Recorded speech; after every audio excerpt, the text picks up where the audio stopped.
crisis, which has grown so dramatically under Democrat rule. What an outrageous scandal this is. And from these people that never stop lecturing us about compassion and their values and all these things, and they've let this happen. It is a shameful scandal that this has happened in our state, and we need to stop it and end homelessness. Here's the 3 steps I would take. Number 1, enforce the law. It is illegal to live and camp on the streets. All these homeless encampments are illegal. They've always been illegal. And if local politicians won't enforce the law, as governor, I will enforce the law and remove people from the streets. Step number 2, you have to get people into the treatment that they need. Over 80% of people who are homeless have either mental health problems or addiction.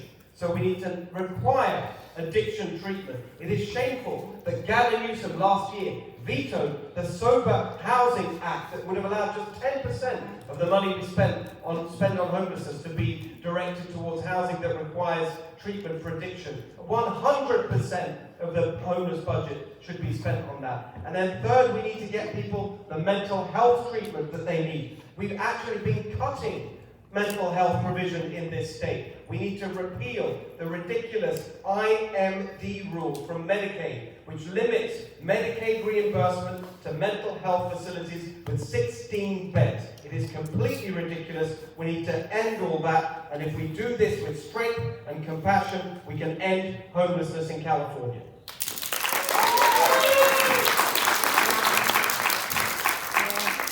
Okay, so there is one aspect I agree with everything my friend said there. We definitely, there is, because of homelessness is 2 things, it's drugs and mental health. Nobody's homeless because they choose to be. So, but one of the things that all of our programs have is they get money based on signing up people and then releasing them without having an actual program of rehab.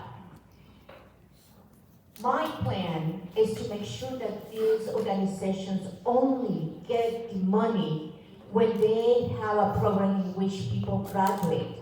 The objective here is let's help these people graduate from the program. What does that mean? These people have to be self-sufficient, off drugs, and these people have to have a training, some kind of skill to be able to go out there and hold a job.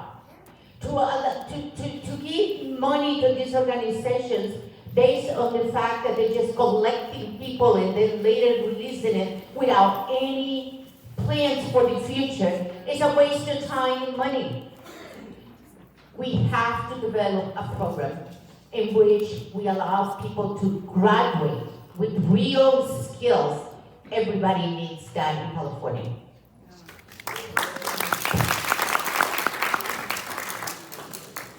Now I get to tell you about my Homeless to Home program. This is something I've been working on for the last 5 years, and obviously you have to first identify the root cause, and it's a mental health crisis compounded by a drug epidemic exacerbated by a failed education system. Now we understand the root cause. How do we go about fixing it? Enforcing our vagrancy laws is absolutely step 1. Getting these folks off the street. You're going to get a couple options. You can continue to live this way, but we'll take you over to some federal land where you can go camp. We'll send a bus for you every now and then if you want to come back and get in a program. Otherwise, you're violating the law, and we'll go into the Homeless to Home program, where we identify what's wrong with them and provide treatment for mental health and for their drug habit. But we're also going to provide them the ability to learn a job skill. They're going to do on-the-job training where they're going to work and earn a living wage, and then they'll get paid, and then we'll deduct the cost for their health care and all the stuff we're doing for their housing and these small modular tiny homes that we can have for them. For $2,000 a unit, we can pay $75 a month over 27 months to pay it off. They're going to help build our dams and reservoirs. They're going to clean up our streets and do sanitation. They're going to learn to raise crops, and they're also going to do wildfire and forest management. That's going to help save us a lot of money across the books. We'll get them clean and sober. We'll give them a job skill. We'll rebuild their self-esteem. They'll have money in the bank when they graduate the program. They'll be eligible for government-assisted housing, and anybody hiring them coming out of the program will get a tax incentive for doing so. This is how we end homelessness.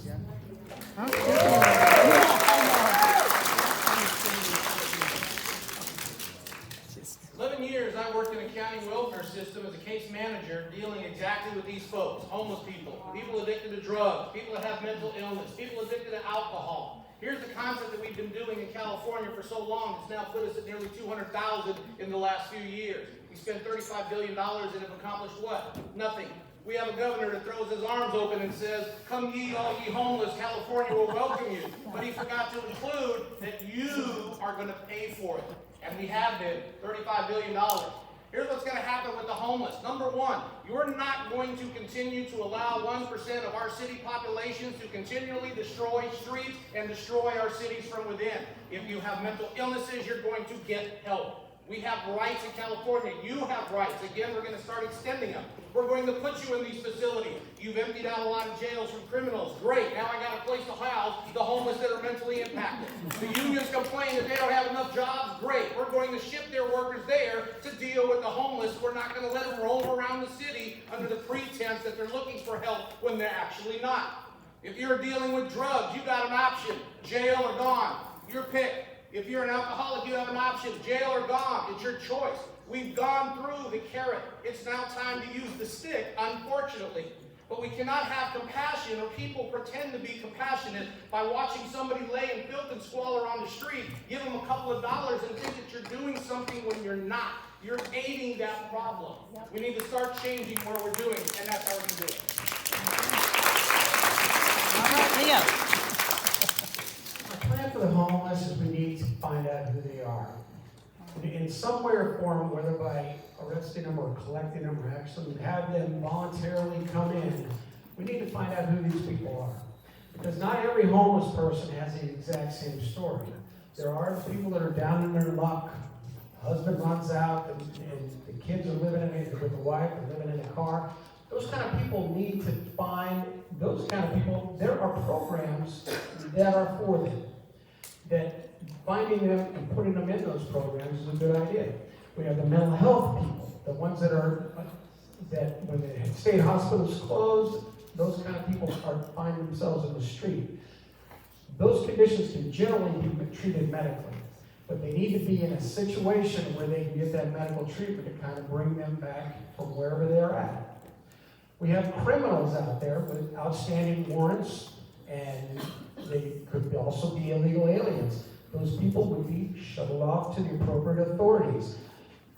All these little things, and if they have nothing going on, and I have to disagree, there are people out there that do not want to live under the man, so they choose to be homeless. It's a small population, but they do not want to conform with our state, our rules, all these things, because if they may be throwbacks from the 60s, I'm not sure.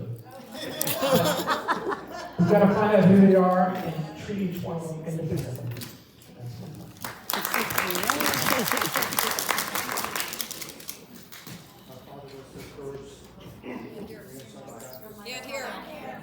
Mike. Thank you. All right. Give them anointing now. All right.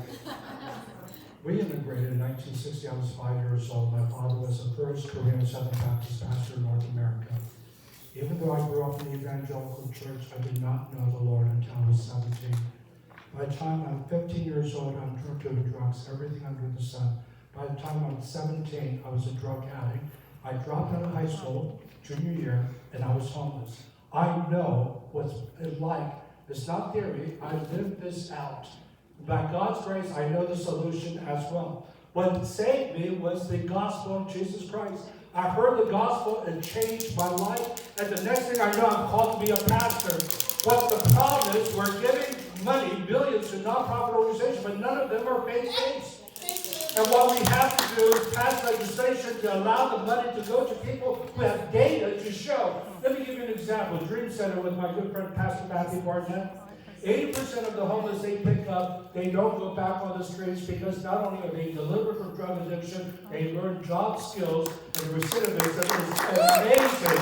Very low recidivism. The point I'm trying to make is this, is that we have First Amendment rights. The state will not interfere with the free exercise, but the truth is they discriminate against the church. And again, this notion of separation of church and state, that's not in the Constitution. That came from Thomas Jefferson. We're talking about 1801 that he would not interfere with the Danbury Baptists in Pennsylvania at that time. Of course, the state is not to interfere with the free exercise thereof, but we should, as a church, be part of the community. We are the answer to the problems of our society, and I want to release the billions to nonprofit organizations that's faith-based to solve the problem.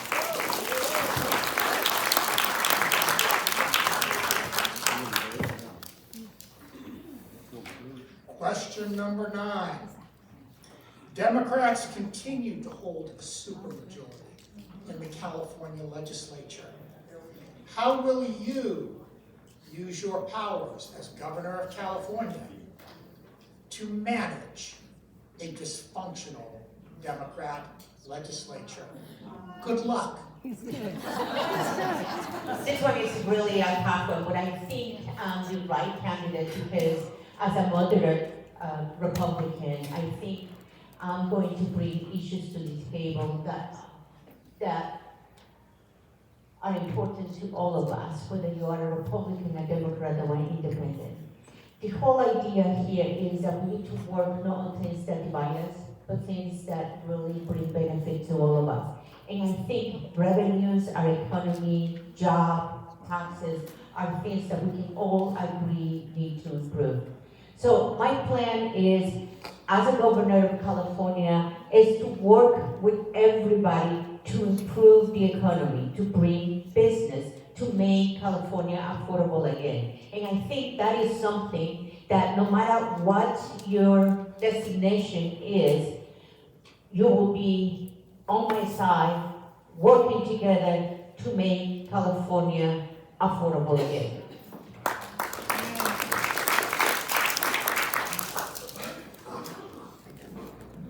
We're not having a conversation anymore. You're a Democrat, you're an idiot, you're a Republican, you're a racist. End of discussion. Nobody wants to work together. The party lines have got us divided. We need to actually bridge the gap and have open lines of dialogue, but with respect. Now, the Democrats' policies aren't the best.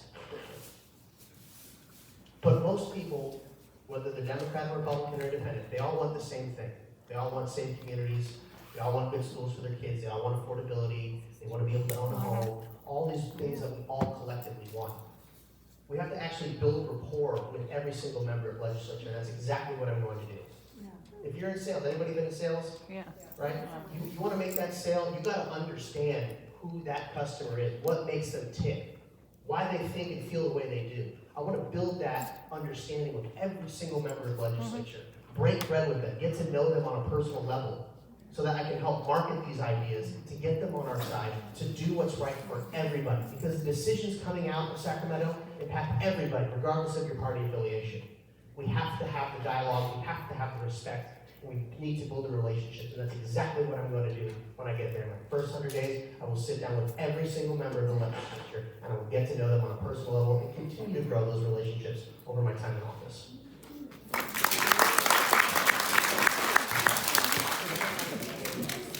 Democratic legislature has controlled this state for some time in one way or another, with or without a Republican governor. Governor Schwarzenegger was a prime example of that. I will stand up and I will fight and I will do this and I do that, and nothing ever happened. Right now we have a legislator that has gone amok. 5,000 pieces of documentation come across their desks, and they dump it off at the governor's desk, and they look at their clock and say you have until midnight at the end of the next month. Meanwhile, we're going to take a vacation and enjoy the fruits of our labors, and they leave the governor with a big pile, and the governor says, well, I don't care, most of it will be law without my signature anyway, and he does what he does. What I'm going to do day one is we're going to set the tone for the legislature, because right now the entirety of government says basically this: Republicans are good at one thing, losing professionally, because they're professional losers. We're going to change that tone. Day one, we're going to bring every one of those legislatures in a body office, and we're going to start administering the oath for all of them that have forgotten to do that, so they're reminded of what they need to do for you in this state. You dump 5,000 pieces of paper on me and expect a by midnight signature. This is what I'm going to tell you to set the tone. At midnight the day before it happens that my time is now ended, every one of those pieces of paper are going to be vetoed. Is there going to be a fight? You sure Skippy there's going to be a fight, because that means that in order to override the veto, the legislature would actually have to work. What have they been doing? Everything but. That's how we're going to set the tone for that. I'll work with the Democratic legislature. I'm not going to be working for them. I'm working for you.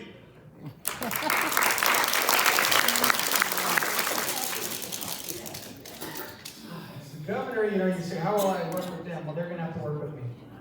That's the first thing. And with the whole idea of how they have done things, and their whole goal is to put things through. They want to put bills, they want to pass these laws, they want to do that. As the governor, you are the safety net. You're the gatekeeper. If it doesn't look good, you veto it and send it back. And that's how you do things. Eventually, they're going to want to pass some things. They're going to get a little nervous. They're going to say, we need to start passing some of these laws. You start talking to them, well, how important is this to you? There are two things I want. Line item veto. I would like a line item veto that we can look through these bills and they put something ridiculous hidden in between the 16th and 1700 page. You can line it out, and then it doesn't become a thing. If they want to push their agenda, they're going to have to give something back, or they won't pass any new laws. Or if they want to pass this law and it's the best thing ever and they can't do it, we're going to have to repeal one, because there are way too many laws on the books in California. You do this, no better friend, no worse enemy. That's the way you got to work with these people. And you got to have some teeth to do that. And that is where we're going to go, and that is what my plan is. Thank you.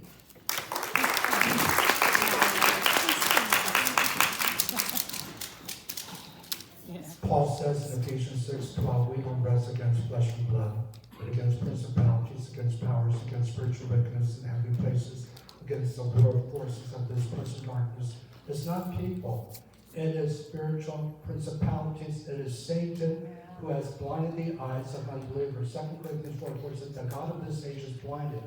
And it says in Isaiah 9:2, these who have sit in darkness have seen a great light. Until they see the light of God, they're going to continue to be progressive, Marxist, socialist, atheistic in their policies.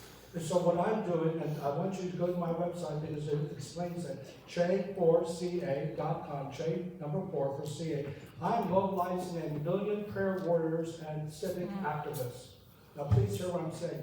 I'm starting a new movement because we have to get a new wineskin in California, otherwise we're going to continue to be broke.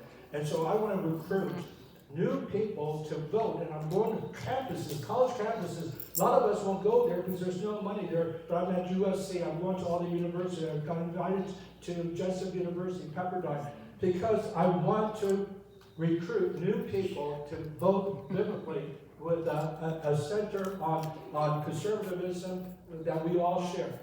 But the problem is that we are in darkness, and so here's what the Bible says. If my people are called by my name will humble themselves and pray, then I will heal their land. 2 Chronicles 7:14. But 1 Peter 2:1, we're to pray for those who are in authority. So if you go to my website, every person who signs up will pray for their state assembly, their state senator. I'm in District 25 in Pasadena. Every day I'm praying for John Parabedian, who's my state assembly, and Sasha Perez, who's my state senator. I'm praying that common sense will come to them and they will pass good bills. Time,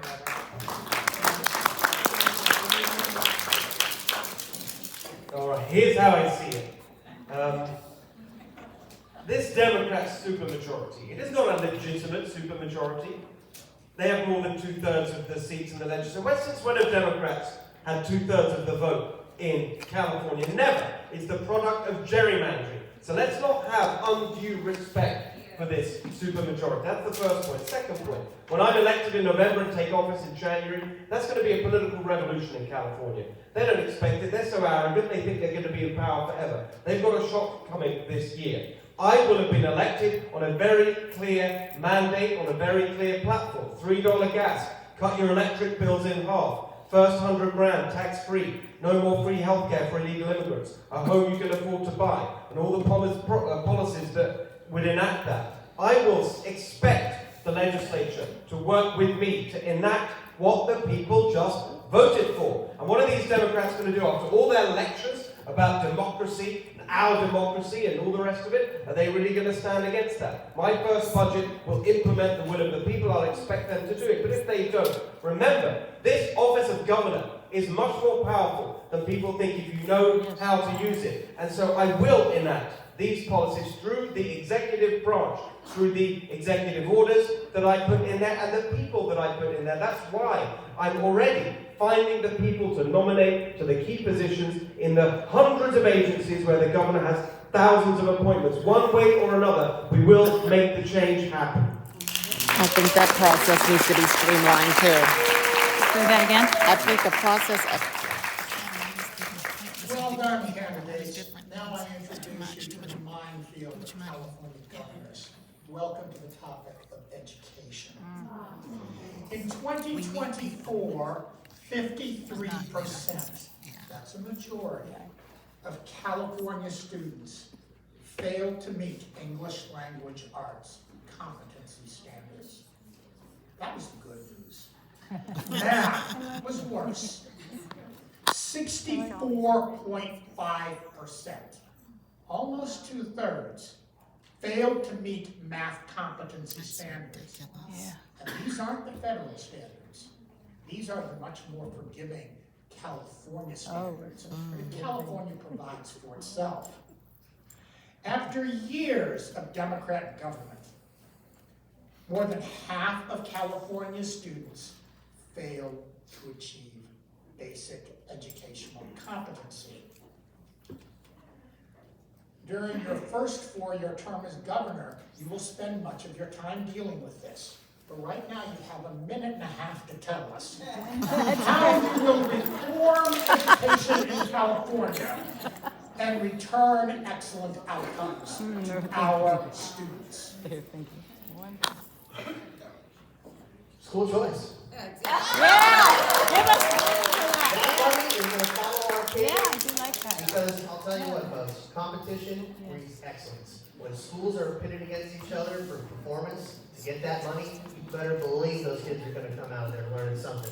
But we're going to take it to the next level. We're going to make sure that our kids in public school, because that's all I can control, are going to make sure that they're going to not have this 1619, project garbage. They're going to learn that this country is a beautiful and amazing place. They're going to really get their California history down. But they're going to be exposed to useful things like home ec and finance and shop class. Show the kids that there's another way. Not only prepare them to be able to balance a checkbook and make sure they don't go into debt, but show them that there's another way in life that doesn't require a gender studies degree or something like that. We're also going to make sure that we're going to have the first UC trade school. Oh, that's a good idea. These kids, because and most importantly, we're not only going to educate them, but we're going to give them scholarships. Because if you educate them here and you get to work in here, they're going to stay here in California. We need to have trained individuals for businesses. Because I got friends that are Boeing engineers. And you wonder why the doors are falling off? It's because they lowered the standards because they couldn't find enough capable people. So the trade skills, we're going to have a UC system for plumbers, carpenters, auto repair, you name it. It's all coming to you, California.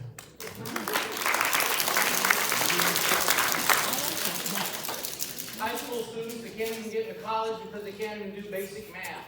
50th place is where adult education is in this state 2 years ago. That's another chart that hasn't been announced very much. 50th place out of 50 in the United States of America. What are we going to do? My wife broached this opportunity and concept to me one day, and we both came down to this conclusion. First thing I'm going to do is going to start at the college level. How many people are there that need to be deans? Should only be one. There's 5. We have 4 people who are going to soon be unemployed. We need to streamline administration. We need to start looking at how much they have in endowment. And this is what I propose for those colleges controlled via the state apparatus. Those endowments, we're going to take 10% of that money. We're going to look at the amount of people coming into the schools up to the $50,000 level. And we're going to start giving that endowment to those students and let them learn the first basic thing about education, money. You're either going to spend it on a wild party or you're going to spend it in schools. For those teachers right now, they're in educating classes and instead marching out their students to protest ICE. Here's what I'm going to do for you. First off, call your union because it's going to be that type of talk. Your job, just like Joe Clark from New Jersey said, your job is to teach students. That's it.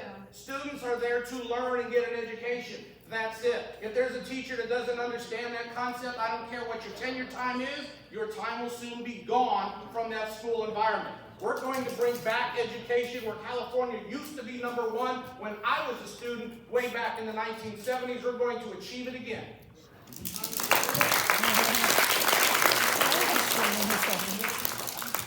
I think it's pretty evident that the schools are broken by your numbers.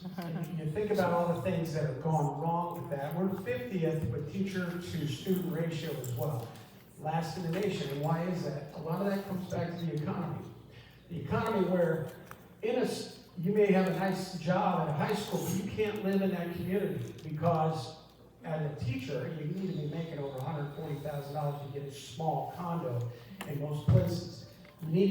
So the economy is part of it. But the other thing is, there's multiple problems why those numbers arise. Number one, the kids are not taking advantage of the problem. They're not taking advantage of the opportunity that the school is giving them. Number two, the parents are not really putting a focus on that. They may be working 2 jobs. They may be doing whatever they can do to keep the house, keep the lights on. But the parents need to take an invested little interest in that as well. The teachers don't need to be social engineers. They need to get back to what they're supposed to be doing. All these things would invigorate this education system. The true answer is it probably needs to be totally overhauled. But we continue to put more money and throw in more lipstick on the pig, and it just never seems to get any better. And the other thing, which I have a couple seconds left, we need to kind of fail people if they do not meet the standard. And as crazy as that is, if you can't in the 5th grade, you're going to repeat it. And it would only take a couple years of that to get people to light the fire.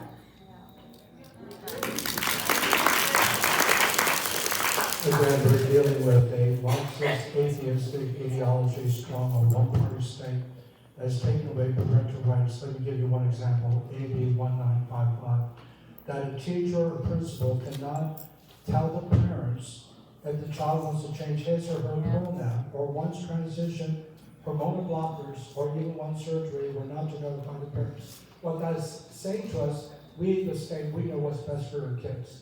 And the Bible is absolutely against it. It says in Proverbs 22:6, parents, you are responsible for training up your child the way he or she should go. And so I'm going to restore parental rights because it's absolutely upside down. You're no longer a domestic terrorist and you come to the school board and question some of the things that are being taught in the school system. So we got to get away from this transgender ideology being shoved down our kids' throat and start teaching the basics again. It's an ideological problem, and so what I'm going to do is I'm going to change that around. Even the Supreme Court just waited 2 weeks ago to give parental rights again. So the federal government's on the right track. And so even if I was sue, I will sue the Board of Education. By the way, as governor, one thing I could do is I could appoint people to the Board of Education, and I'm going to not get woke progressive people, but people who are conservative, common sense people to really run the schools for us here in California. These results that you accurately described are an absolute scandal. You know we spend here in California, do you know the amount of money per student that we spend? It's one of the highest in the country. $27,000 a year per student. Do you know the average cost in California for a private school education? $19,000. Imagine in a private school, if the parent went and said, should I send my kid here? And the principal said, yeah, it's a great school. Nearly half of our kids meet basic standards in English. Just laugh at them. Well, I'm sorry, I'm not going to put up with that. I want a state where every parent has the expectation of educational quality that today only money can buy. That's what we need in California. Now, I've worked nearly 3 decades for school choice. I've argued for it, I've campaigned for it back in the day when I worked in the UK government. Absolutely right. School choice is the way to break the government school monopoly, the power of the teacher unions, get the indoctrination out of our schools and get the education back in. But that's going to take a long time to achieve in California. So what do we do in the meantime? We learn from what is working. Look at Mississippi now, massively overtaken California when it comes to education. What do? They make sure that every kid reads by the end of 3rd grade. If you don't read by the end of 3rd grade, you don't move up to 4th grade. We can implement that here in California, and I will provide working to the State Board of Education. We can make it happen. The government has strong control over our education system. We will make sure that our kids have the opportunity that once was here, the best in the world, now we're one of the worst in the country. That's all going to change when I'm governor.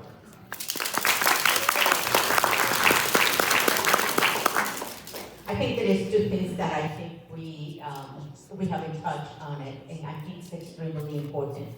One of the areas that really bothers me is the fact that our policies, our curriculum is being developed at university level, and it is being funded with $20 billion from foreign identities. Let me show you what are some of the books that we have in our school. I is for Antifada. That's what we're teaching, that's what our kids are reading. Now, let me show you another thing that kids ages 10 to 13 get to be. This is transgender year that you can get in this school. That is how we are spending time in our public schools. So I think it is time to hold our school accountable. Yes, the only way that we can hold our school accountable is funding. If you don't perform, you don't get the funding. It is extremely necessary that we check the curriculum. The curriculum is public, that we hold the board accountable for that curriculum. It is a shame that we are in the 50th percentile. Yeah. We have the potential, the means, and the sources. And our kids are brilliant. Our kids really have the ability to do it. So it is sad that we are undermining our own kids, our own society, our own democracy.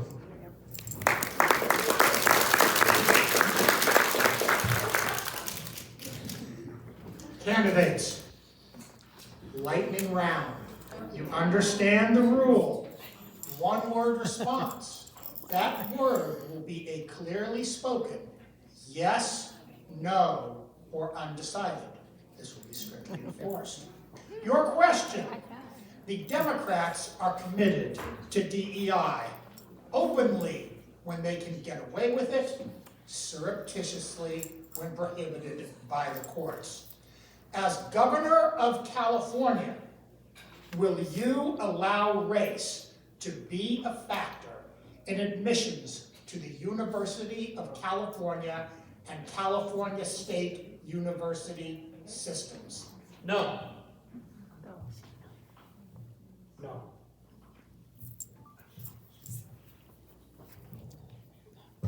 No. No. Absolutely not. It is destroying our society and dividing us. More than one word. No. Candidates and audience, may I introduce to you my colleague, the Honorable Amy Fan West, one of my successors as a Westminster City Council member, and she will be taking over. Yay.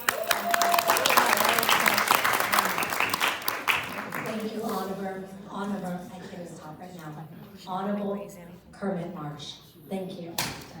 So this round will be our last round. We will focus on housing crisis, and then the second one will be illegal immigrant. So the first question we will have, Hilton, you will start first. So the question number 12.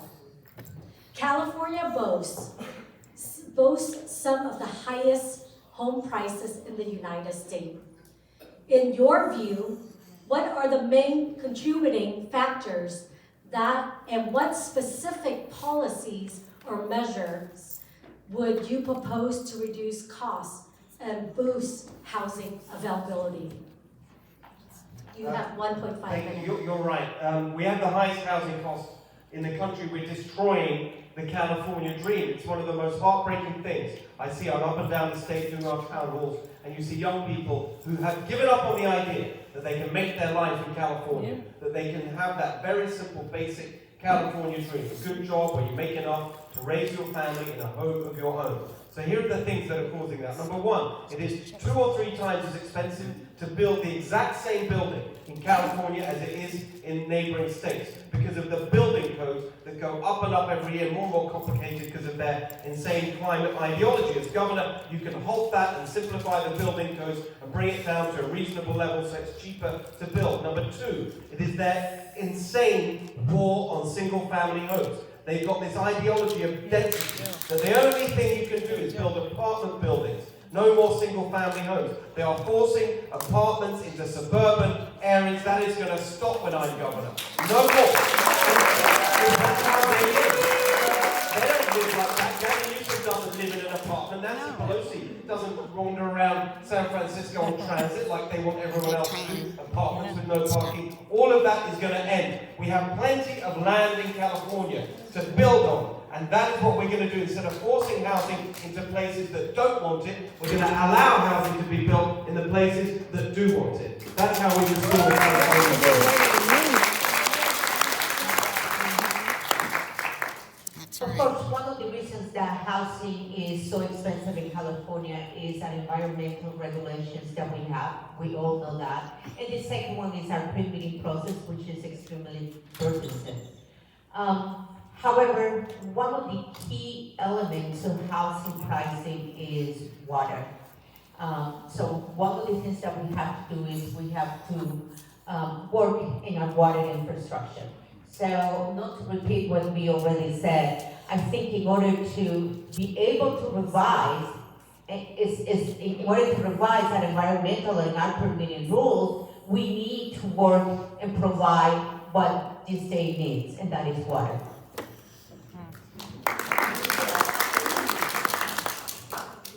You will own nothing and be happy. Klaus Schwab. Gavin Newsom is a disciple of his. He attended his school for future world leaders, so it's part of the reason we're headed in that direction. A lot of things are wrong. Obviously, we have far too much regulation and red tape that added cost and time into getting projects done. This environmentalism, making building materials exorbitantly expensive. When you have to fight CEQA and the Coastal Commission to get things done, that takes time, that takes money. These are all barriers financially to get things done and done right. The insurance. If a contractor brings somebody onto their job site, even for one day, they have to go and get an insurance policy of that person. And we know insurance is a little expensive right now. So all these things add up and make it difficult for us to get the availability to build affordable homes. Obviously, the property tax is a big factor. That's not a fun thing. Well, jacking that up. We also can't have massive mega corporations coming in and buying up entire neighborhoods. You know BlackRock's doing it. So we can't allow big mega corps doing that. That's got to stop as well. And we have to just make sure that the state can be affordable for the future. And we need to implement the very useful financial tools to help get the younger generation to becoming a homeowner. The 25-year-old with a college degree making $120 grand a year, what are we going to do for them? I want to make sure that there are financial opportunities for them so they can come to the state as a first-time young home buyer that wants to start a family and get them into their first home. Also, illegal immigrants, they got to look somewhere too. If we're giving them money to buy houses, that's not helping the problem.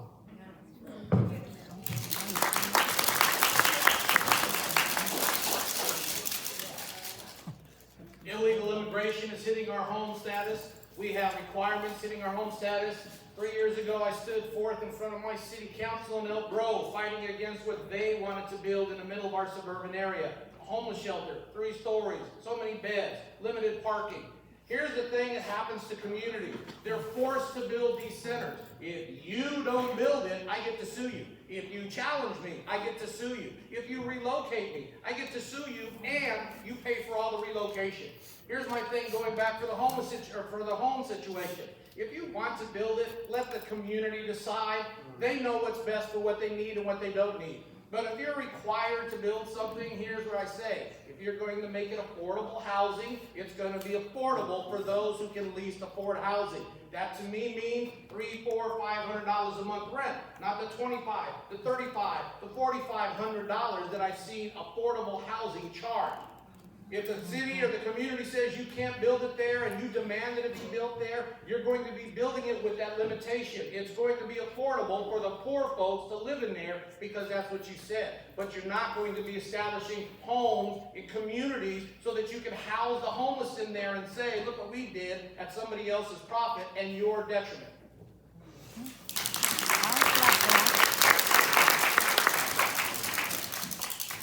Housing is an important thing. Everybody knows, yes, they're building a lot of apartments. Apartments do not grow wealth. And when our young kids are just starting off in their career, and they get into an apartment, there is no equity. We understand that. What I would, once I get to the point where we have the corporate taxes down where it's reasonable, and corporations are moving back in, and we start to fill the coffers in the state, we're going to find every county in the state, there's state-owned land everywhere. And if there isn't, we can find some because we'll have some money to buy it. Back in 1946, 45, after World War II, when the GIs were coming back, they built these things, they called them Levitt towns, because the builder was named Mr. Levitt, on the East Coast, where they were, all these tract houses they were put in there for the GIs, and they made them specifically for them, so they bought them. We need to build housing like this, with cost containment, keep it down around that $500,000 for a house, because if you make $130,000, you probably can afford it. And a lot of these kids coming out of college are getting these great jobs, and they have to live in an apartment where they have to live with their parents. There's no growth there. There's no wealth building. Those are the kind of things, those are the kind of innovations we have to do to kind of bring this back. People buy houses, they stay there a long time, they build communities, the communities help the city grow. It's an easy math thing, and we need to work on that.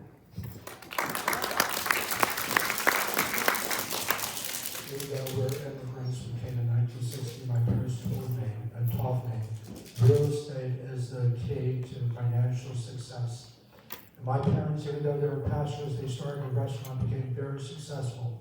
With that money, they ended up buying 4 houses in the nation's capital, the Washington, D.C. area, very expensive.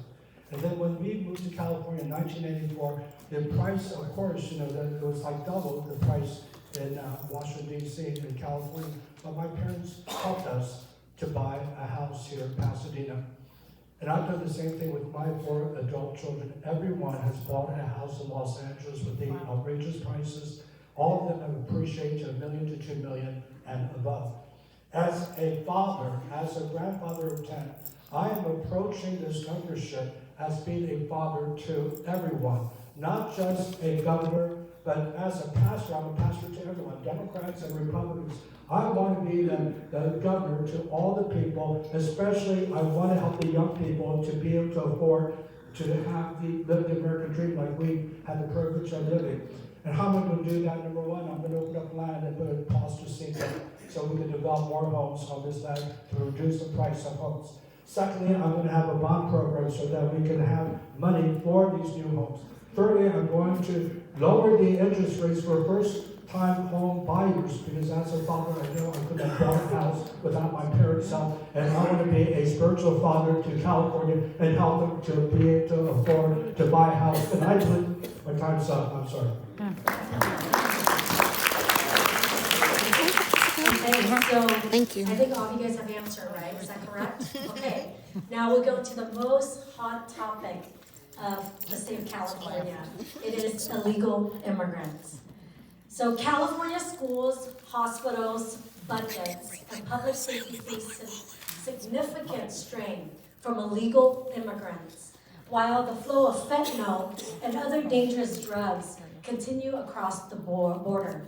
As governor, what concrete steps would you take to, number one, reform or end sanctuary policy like SB 54, 2, support federal immigration enforcement efforts, and 3, to stop California taxpayers from footing the bill for illegal immigrants?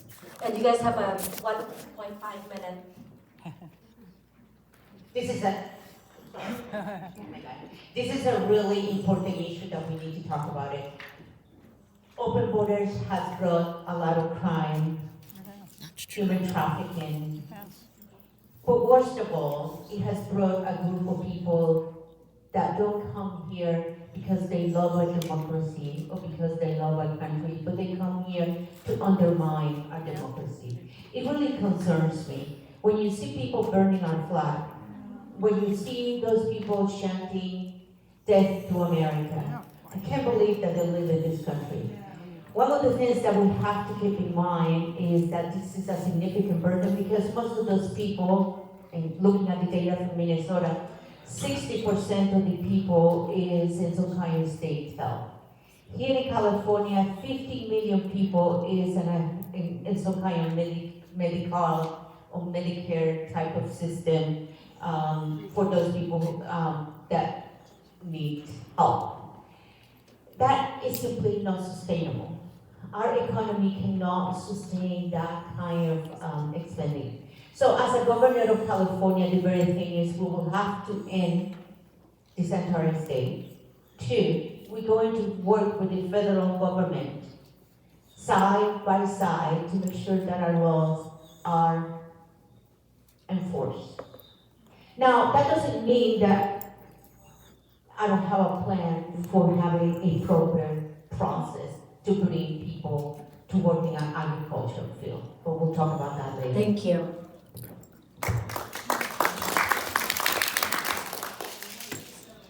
We cannot continue to use this country or this state as a charity for the rest of the world. We pay into it. It's for Americans and for those who are actually supposed to be here. The children that are citizens, the children that come here with their parents that have the visas to be here, they're the ones that should be getting the education here in this country. We cannot continue to spend that money. It's a waste. It's not fair to all of us that we pay into. And the system is being overburdened. It works when it's actually being used appropriately, because it's designed for that amount. When you flood it with people and you give these incentives, and it's by design, we know why they're doing it, because it's based on the census, and if they can inflate the census, then they can obviously have more congressional districts, and they cut them up, and boom, you've got more left-leaning people in DC, and that's why they do it. So we're going to cut the funding, and we're not going to allow illegal immigrant children to be getting educated here, because we can't afford it, and it's not right by all of us. When it comes to healthcare, you have to help anybody in need. Like if you come in and somebody attacked you or you got in a car accident, like they're not going to refuse you service. But clogging up our hospitals, I have a very good friend who's in PR. Our hospitals are overrun with people that come in for minor things. Headaches, stomach aches, the cold, the flu, whatever. We need to get those people going over to urgent cares where they can have, they can pay out of pocket for those services. And we can't continue to have that going on. And when it comes to enforcing these things and getting rid of the sanctuary stuff, it's a violation of our Constitution. And I'm going to hold all of our sheriffs accountable, because they are the ultimate arbiters of the Constitution, to make sure that those violations do not take place, and we can be done with this once and for all.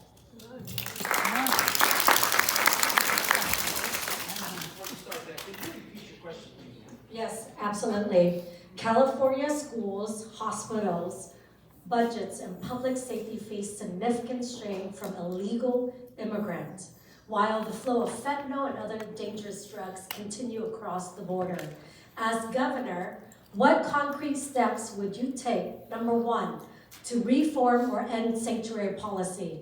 Number two, to support federal immigration enforcement effort? And three, and stop California taxpayer from footing the bill for illegal immigrant? Thank you very much. Sanctuary state status is going to end, and I want to make that very clear to the entities in California that think that we have a sanctuary state opposite the United States of America. This is the state of California. We are one of 50. We belong to the United States of America. We are not an independent country that says we're going to follow these rules but ignore everything because that's what we want to do. We are part of the U.S. and we're going to be joining the U.S. As far as the stopping for the illegal payments, yes, we do have to help those that are in medical distress. And as soon as we help them out, because that's what federal government demands, we're going to send them to the federal government so that they can be repatriated back to their home of origin. I'm here to represent the citizens of California, not the citizens of other governments. You find me on YouTube making that very statement to Ms. Seinbaum, the Mexican president, in her own language, because yes, I do habla también. I let her know that we are not here to do things for your people. You need to do things for your people. We're going to start charging the individuals that are costing us the state. Since we have these numbers, everybody seems to know, but they don't know. But since we have these numbers, we're going to start eliminating them from the census count, the housing count, the voting count, the driver's license count. We already know what the numbers are. We're going to start unplugging them and the chips fall where they may. We have to get control of California. We have to know what we really have here, and the folks that are here illegally need to be remanded back. But this is not going to be the welcoming place of you get to do what you want at our expense.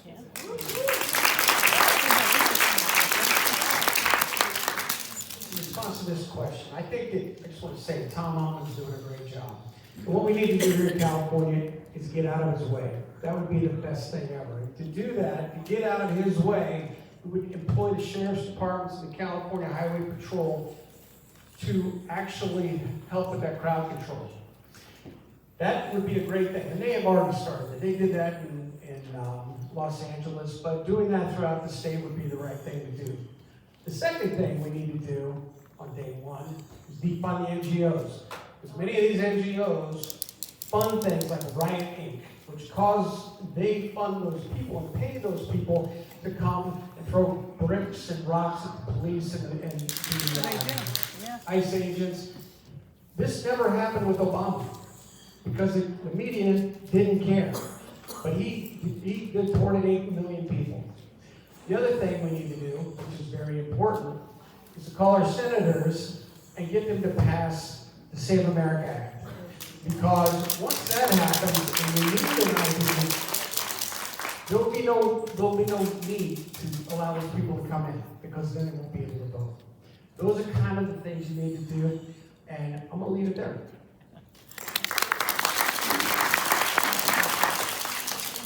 We spend $5 billion a year on social service with illegal immigrants. I believe the Constitution is the supreme law of the land. That's right. And that's an article that says that what we're doing, calling ourselves a sanctuary state, is totally not constitutional. So we need to have borders, and think about it, under Biden, 12 to 20 million illegals came in, but now under Trump, 0. So we have to be a nation of law and order, so we have to close the border, and we have to stop this illegal nonsense, the sanctuary state for illegal immigrants. Having said that, I am an immigrant. I came legally, and I'm living the American dream. So my program is radical, and I'm going to share with you because I believe it balances justice with compassion. What I'm going to do is that if a person who's here illegally, but they're working, they're not on social services, they're not on welfare, if they've been working and paying taxes, they work hard, I'm going to ask them to do what President Trump is asking them to do, is to self-deport. But here's where the compassion comes in. I'm going to do all the paperwork with the nonprofit organization of the churches, all the computer work, to fast-track them back to America, and help the finance to come back in, pay the government the fees, or coming back legally. Under certain conditions, they have to apply for a green card every year for the first 5 years to make sure that they're working and they're not being on social services. Thank you. Number 2, okay, so there's I have a whole manual on this, so it's going to be beautiful.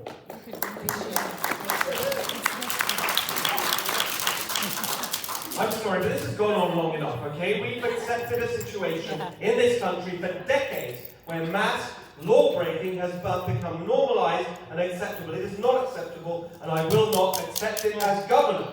Number 1, we have someone, we've got to speak with a clear, strong Republican voice on this issue. One of the other candidates in this race, a Republican, has said that we need a pathway to citizenship for 10, 11 million illegal immigrants who came here under Biden. We already have a pathway to citizenship. It's called legal immigration. I just took it. It took me 9 years for me and my family, one of the proudest days of our lives, to become an American. That's the right way to do it. We have a pathway to citizenship, legal immigration. We don't need a new one. Of course, we have to work with the federal government to implement and enforce the law. That same candidate for governor, a Republican, says that his deputies will not work with the federal administration to enforce federal law. I completely disagree with that. Tom Homan is a friend of mine. I've known him for years. The president is a friend of mine. As your governor, I will work with the federal administration to enforce our laws. All of our laws. No amnesty. No sanctuary state. No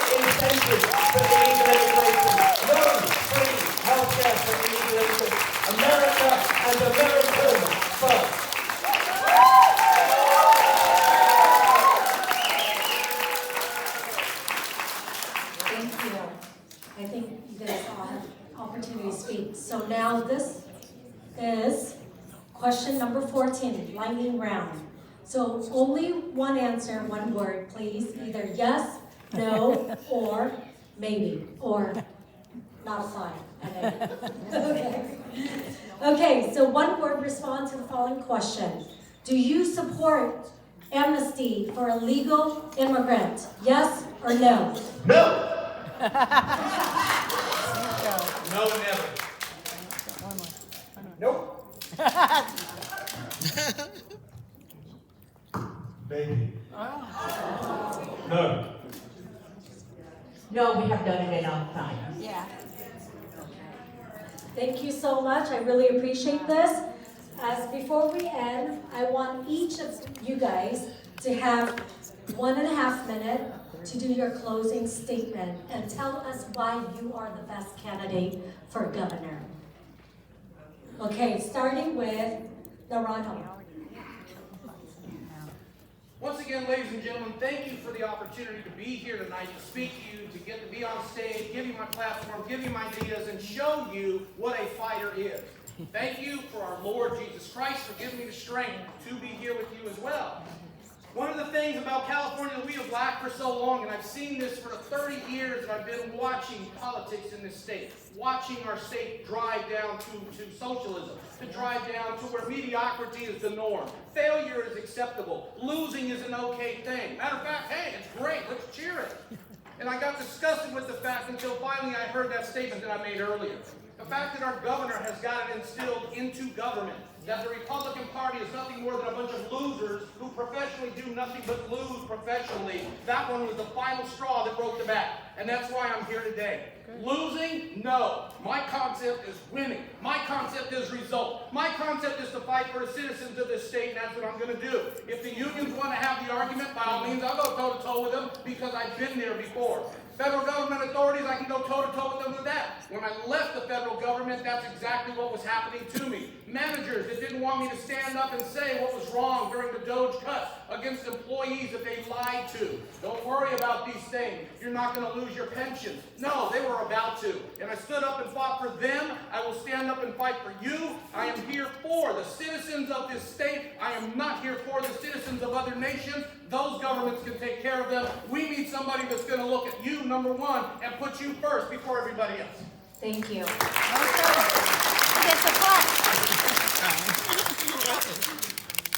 Well, thank everybody for letting me have the opportunity to be here. I was in the Navy for 30 years, worked myself up from here all the way up to there. I've worked in high stress type of things and had to make some very serious decisions, here and overseas. I love this state. This state, it is the best state in the world. And every time that I hear more people are moving to Ohio, I wonder, what is wrong? What happened? Where did this go so wrong? I've got a clear plan. Everything's kind of mapped out. We need to fix the economy. Definitely. We need to fix the economy. We need energy independence. It's something that is on the mark. That has to happen. And nuclear, yes, that's good. We need to revitalize the oil industry. Education, this is such an important thing. Education needs to be overhauled, but we need to give options. We need to be able to give options for school choice and vouchers and all that stuff. And that shouldn't be the Department of Education that makes that decision. It should be all of you, especially if you have kids. And we need to grow. The state needs to grow because we're shrinking, and we need to put more producers out there and give better opportunities for lives in the golden state of California.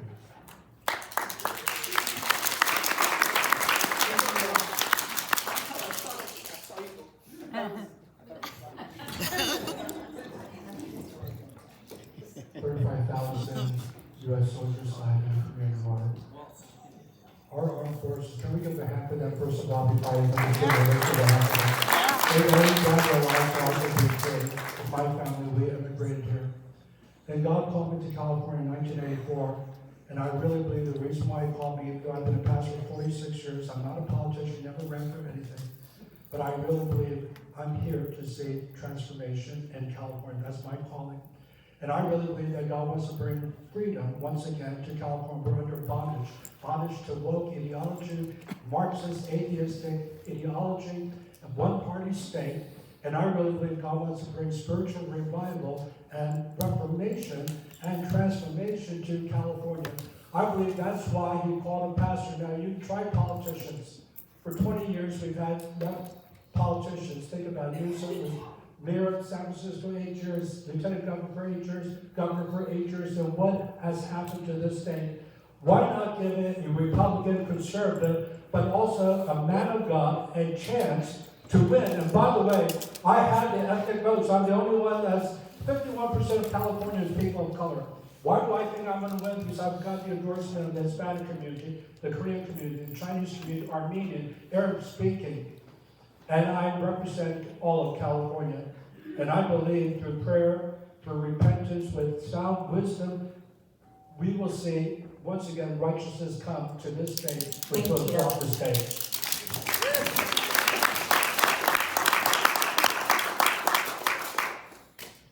I launched my campaign for governor in Huntington Beach in April last year, because Huntington Beach represents the fight that we need. A few years ago, that place was run 6-1 by Democrats, now 7-0 Republican. That's the fight back we need in California. Since I launched my campaign, I've been number 1 or number 2 in pretty much every single poll. This is our year. This is the year we finally get rid of this far-left, insane Democrat regime. We've got to choose wisely. We've got to choose a winner. The real clear politics average today, this morning, a whole bunch of Democrats, under 7%. Katie Porter, 10%. Chad Bianco and Tom Steyer, 11%. Eric Swalwell, 13%. Steve Hilton, 15.5%.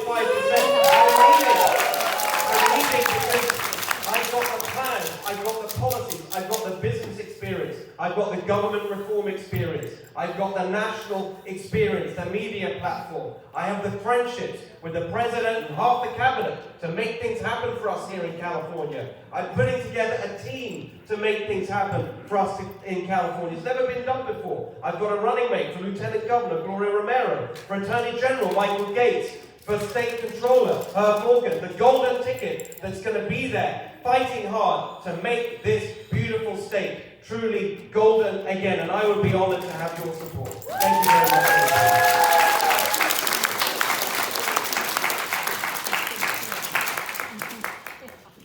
Okay, so as the daughter of, I always write what I'm going to say. So as the daughter of 2 immigrants, I am a living proof that we still have the ability to live the American dream.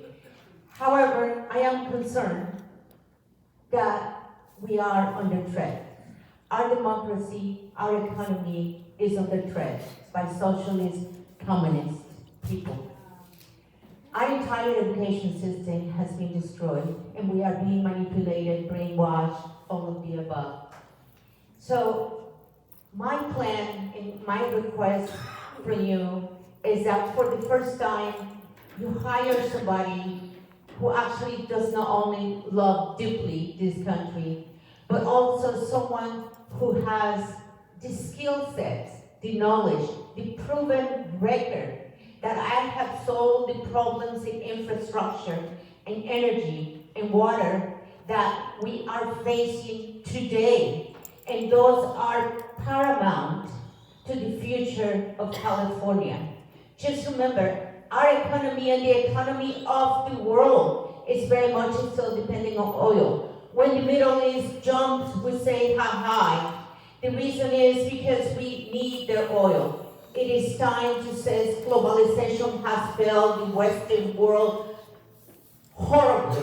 It is time to say America first. It is time to put our economy first and our infrastructure. Thank you.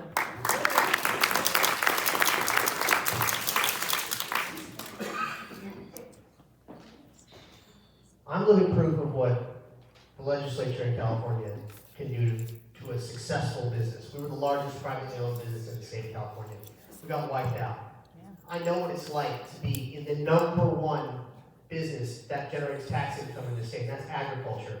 I've been a board member for the California Poultry Federation for a decade, going to DC and Sacramento, dealing with all these incompetent jerks that tell us how to live, that ruin our lives. I know how to deal with them, I've dealt with them, I've been successful in my own right in business, and I didn't start off with a great hand. My grandparents adopted me when I was 12. I owe them everything. They gave me the opportunity to become successful and ran with it. We all know polls don't mean diddly. We've seen it in 2016, we've seen it in 2020. Yeah, sorry, I don't have friends on the networks. You can't control me. I'm not establishment. I'm here fighting for every single Californian. It's about working for all of you, bringing real solutions back. I'm not here to give you buzzwords and all the stuff we love to cheer about. I'm here to give you real solutions. I've developed them. I've worked hard at this. I've been trying at this for 5 years. Yeah, the party doesn't like me because I don't get in line. I'm never going to because it's all broken. We have to rebuild trust in our government. We have to have trust back in each other. We have to learn to work with each other and respect one another again. And that's exactly what I'm here to do. 4th generation Californian, 120-year family history. This is my home. I'm not walking away from it. I'm fighting like hell for it.